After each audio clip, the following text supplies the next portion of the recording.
Okay, in the last lecture, we have discussed the concept of the absolute convergence series, conditionally convergent series, and also we have discussed the grouping of the series and rearrangement of the series. So, grouping of the series we mean if a series is given sigma x n of real numbers n is say 1 to infinity a series. Now, if with the help of this if we construct another series sigma by n is 1 to infinity, where the terms of the series order of the terms of the series are is kept fixed. We are not disturbing the order, the first element remain in the first place, second element remain in the second place, but what we are doing we are grouping the finite number of terms, and then the new series so obtained will be known as the series grouping or grouped series of the previous one.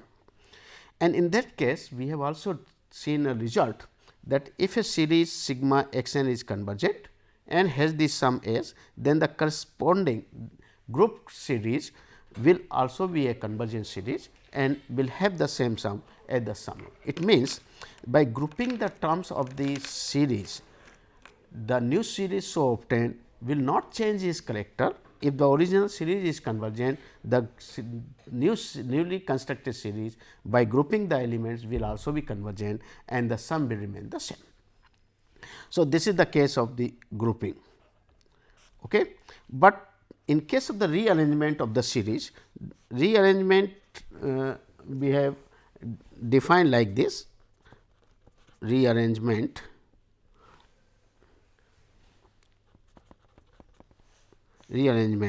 of series. Suppose a series is given sigma x n is 1 to infinity, where x 1 plus x 2 plus x n and so on. And if we construct a series, another series by n from the given series x 1, such that we are using all the terms of the series only once, by using all the terms exactly once, but scrambling the series obtained from the given series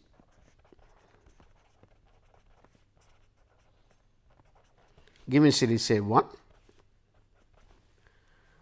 from the given series by obtained from the given series by using all of the terms exactly once, but scrambling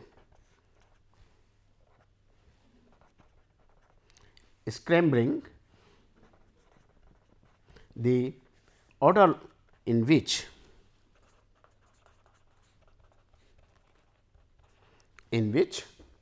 the terms are taken.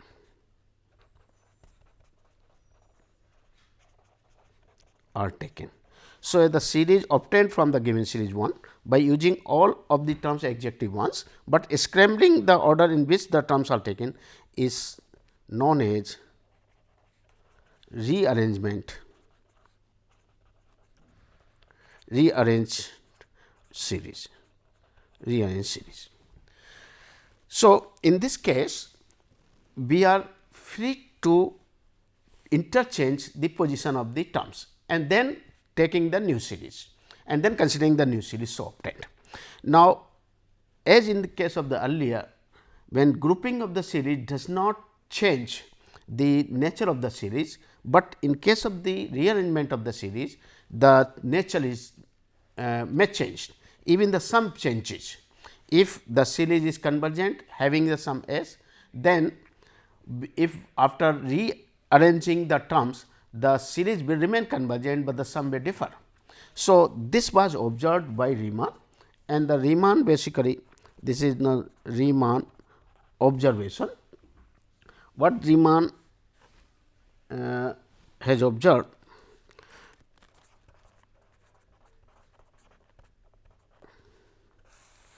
what he says is the observation, if the series sigma x n is 1 to infinity, is a conditionally convergent series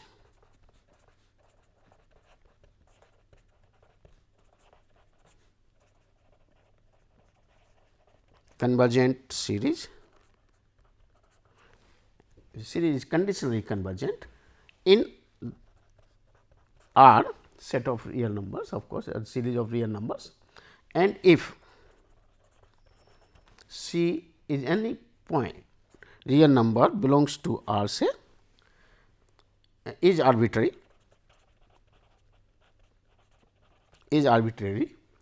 then there is a rearrangement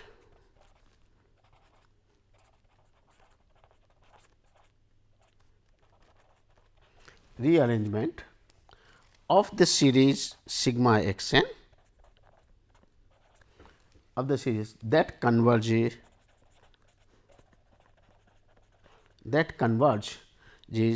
to C. So, this was the observation made by Riemann.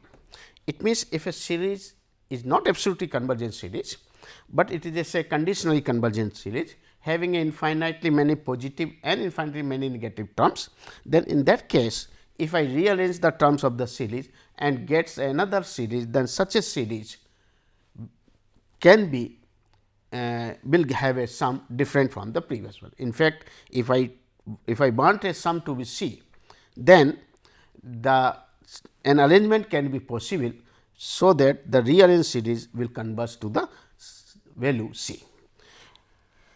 And this observation can be justified by Riemann is justified like this, that first the condition is the series should be conditionally convergent.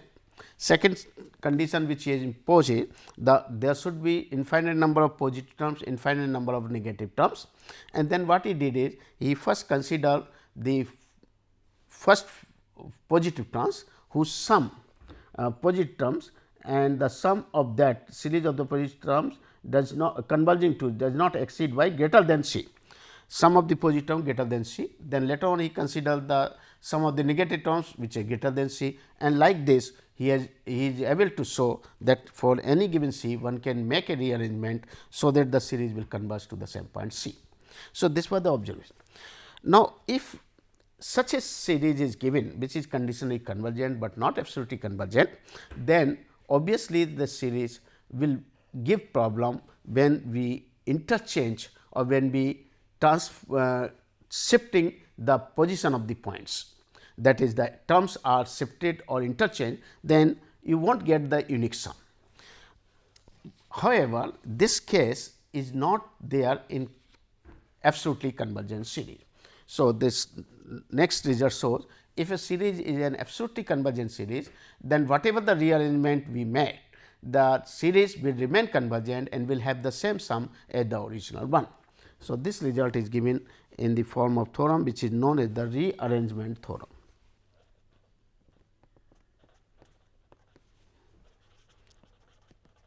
Rearrangement theorem.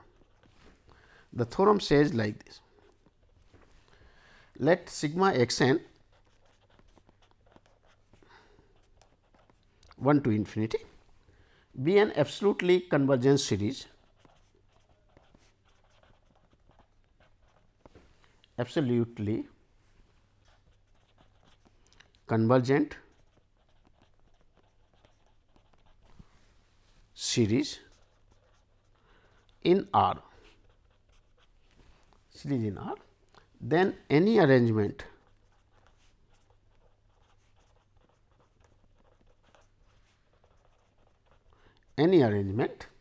sigma by k 1 to infinity of sigma x n converges to the same value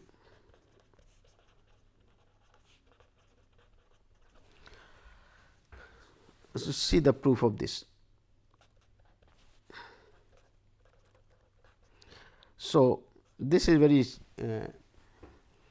interesting result, that if you are dealing with the absolutely convergent series, then we need not to bother in that, and the rearrangement of the series will give the different sum. It will not give the derivative, it will give the same value as the previous one earlier. So, suppose the series sigma x n 1 to infinity is convergent series and converges to the value say x belongs to R. So, by definition, if the series is convergent, then sequence of its partial sum will go to x when n is sufficiently large. So, for a given epsilon r greater than 0, there exists a positive integer capital N such that when n and q both are greater than n, and the S n be the sequence be partial sum, sequence of the partial sum, say x 1 plus x 2 plus x n, sum of the first n terms of the series, then the x minus S n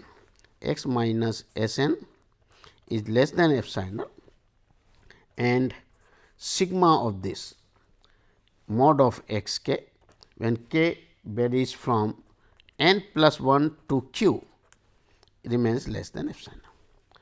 That is, if the series converges, then by definition sequence of its partial sum will go to 0. It means the remainder terms of the series will remain less than epsilon. So, for any q which is greater than k, this is the basically the first remainder terms where finite terms from the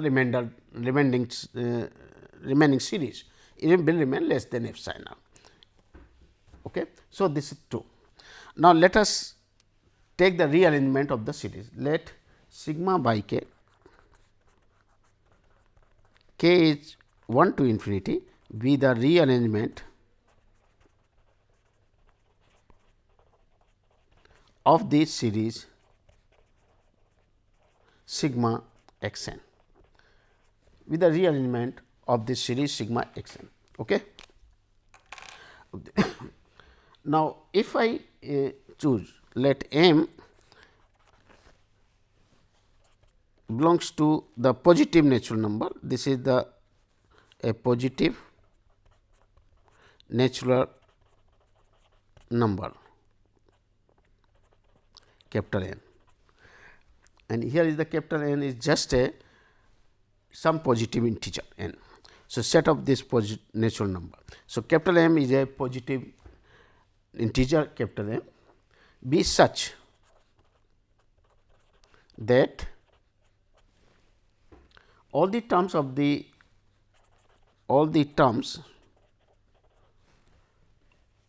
say x 1, x 2, x n are contained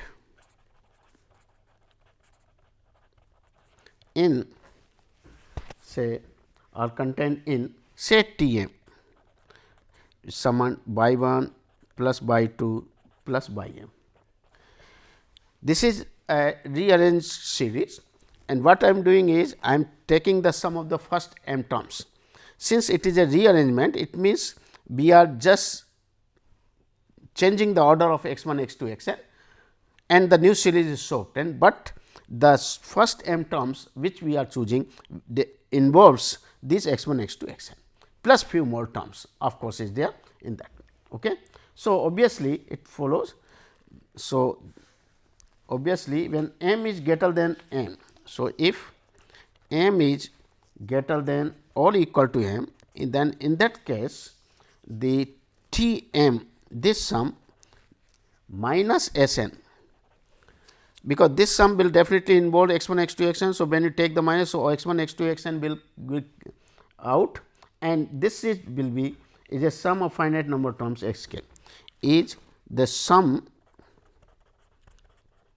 of finite number of terms x k with k x k with k greater than capital N, because those x 1, x 2, x n will get cancelled, and since m is greater than m and this sum contains all x 1, x 2, x n. So, those terms will vanish, will cancelled, and the remaining term will definitely start from n onward. So, this is x k when k is greater than n, like this. Okay. So, this will be there. Hence, for some q, therefore, hence for some q which is greater than n, we have T m minus S n, T m minus S n mod of this. Now, this will remain less than equal to sigma k equal to n plus 1 to q mod of x k, because T m minus S n will involve those term x k when k is greater than n. So, we can find the q such that this sum of these terms will remain less than or equal to sigma of this. But because the series sigma x n is a convergence series. So, this condition holds. So, this will remain less than epsilon. Okay. So, this will be less than. Now, we wanted that series, the series sigma by m is convergent. We want this series to be convergent, converges to the sum x. So, let us find the T m minus x, x is the. So, consider, so if m is greater than equal to m, then consider mod of T m minus x. Now, this will be remain less than equal to mod of T m minus S n plus mod of S n minus x. Now, T m minus S n is already less than epsilon. So, this is less than epsilon and x is the sum of the series. So, S n will go to x. So, this will remain as the epsilon for all n m greater than equal to m. So, this is true to S m, but epsilon is arbitrarily small. So, when this shows when epsilon tends to 0, this T m will go to x. Therefore, this implies the series converges sigma by k, k is 1 to infinity, converges to x. So, that proves the result that in case of the absolutely convergent series, the rearranged series so obtained will remain the convergent and will have the same sum as the original one. Okay. So, we are mostly interested in those series which are absolutely convergent, because the nature of the series if it is convergent, then we need not to bother for the rearranged series, because whatever the way you sum up, the sum will remain the same. So, let us go for the some few tests for the absolutely convergent series. So, test for absolutely convergent series. Okay. Absolutely convergent series. We have already seen so many tests for a convergence of series of real numbers, and one condition for this is comparison test we have seen, nth root test we have seen, and then Cauchy convergence criteria is also there for the convergence of the series and like. So, here we will simply state the few results without proof, because the proof runs on the same lines as we have done earlier for a general case. Okay. So, let us see the first result says, which is the limit comparison test.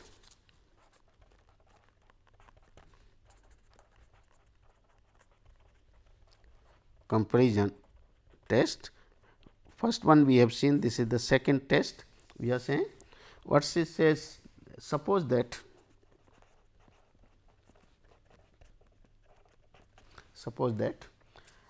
a series, a sequence x equal to x n and y equal to y n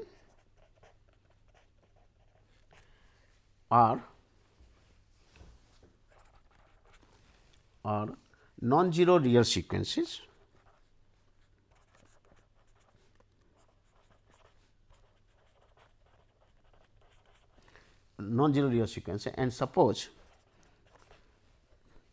and suppose limit of this exists, limit of mod x n over by n say is equal to R exist in R. Then what is result says, if R is different from 0, if R, then the series sigma x n 1 to infinity is absolutely convergent, if and only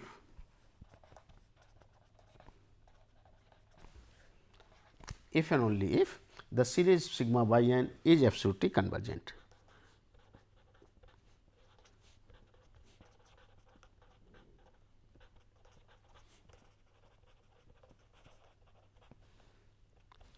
And second result says that if R is 0 and if the series sigma by n is absolutely convergent,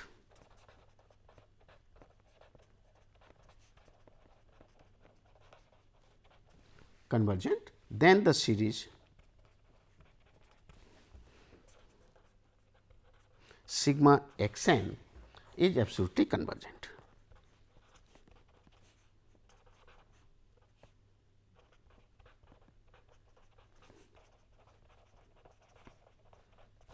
So, this what this says is, suppose the two series are given, one is the sigma x n, other one is the sigma by n. The result says, if x n by n both are sequence of real numbers, and if this limit x n over by n as n tends to infinity, limit of this exists, and suppose it is R, then the R, if it is different from 0, then nature of this series sigma x n and nature of this series will be the same. So, for the absolute convergence is there. That is, if a series sigma x n is absolutely convergent, then sigma y n is absolutely convergent and vice versa.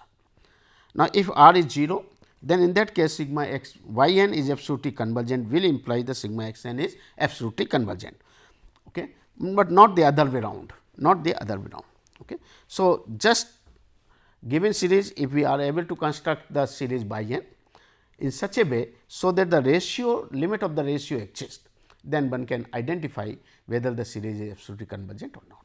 Okay. This is the one. Then another test is I think examples we have already seen. Suppose I take a series sigma 1 by n square, say suppose, okay. Then 1 by n square, and if you take another series say n plus 1, say for example, if I take the sigma 1 by n plus 1, say 1 to infinity, we want this series to be testing this series, all the terms are positive of course. Then what we do, construct the sigma 1 by n square, this is equivalent to sigma y n, this is equivalent to sigma x n 1 to infinity. Okay. Now, this series, nature of this series we know, it is a convergent series, because of sigma 1 by n to the power p. Now, what happens if we take the x n, the same x n over by n mod of this, limit of this as n tends to infinity. What is this? This limit is nothing but what? N square over n plus 1 limit as n tends to infinity. So, if I take n outside, then we get basically the limit is 1 different from 0. So, here R is different from 0. Therefore, both the series will have the same nature. So, this series is absolutely convergent, therefore, this is also absolutely convergent. Okay. So, that way we can find. Similarly, for the R is 0, we can get it. The second test, which is root n ratio test, which is the root test. Let x, which is say x n, be a sequence in R, be a sequence in R, a number. Then first, if there exists R, if there exists R in the set of real number, means R is a real numbers with R less than 1 and a positive integer k belongs to set of natural number n such that mod of x n to the power 1 by n, mod of x n to the power 1 by n,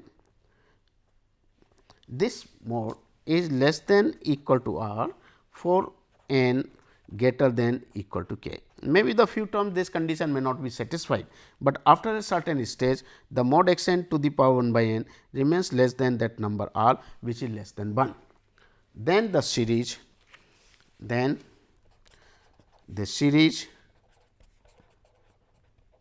sigma x n 1 to infinity is absolutely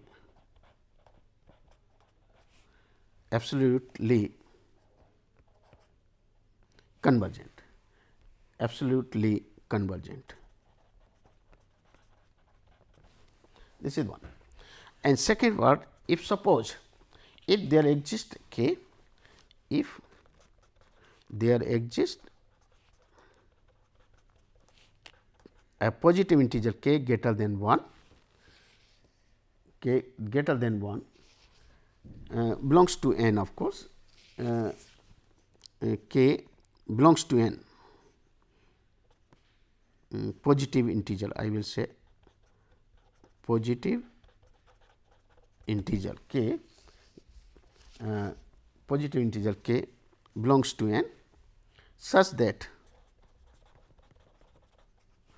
maybe equal also, there is no problem. Okay. K belongs to n such that or you can remove this, there exists a positive integer k such that mod of x n power 1 by n is greater than equal to 1 after this n greater than or equal to k. Then the series sigma x n is divergent.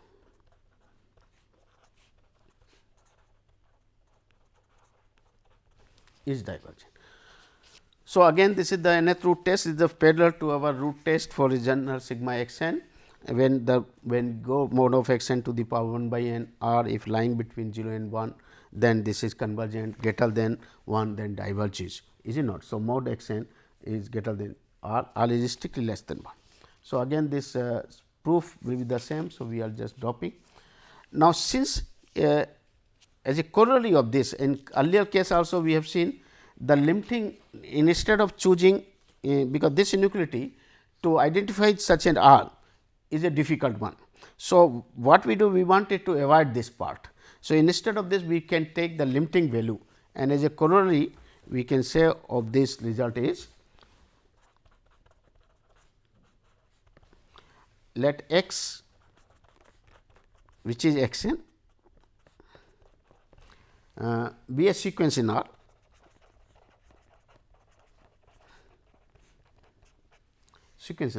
and suppose that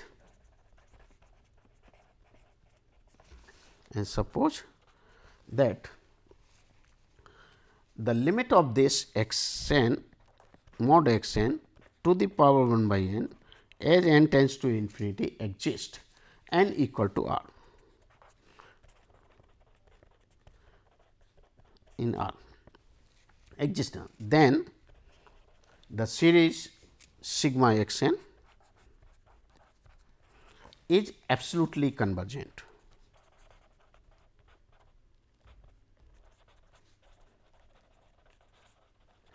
Absolutely convergent when R is strictly less than 1 and is divergent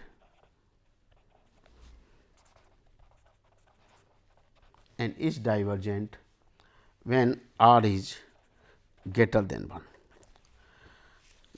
So, for R is equal to 1, we cannot say anything about it, because if we take the sigma 1 by n, then R is 1, series diverges. If I take sigma 1 by n square, then also R is 1, but the series converges. So, for R equal to 1, conclusion cannot be drawn.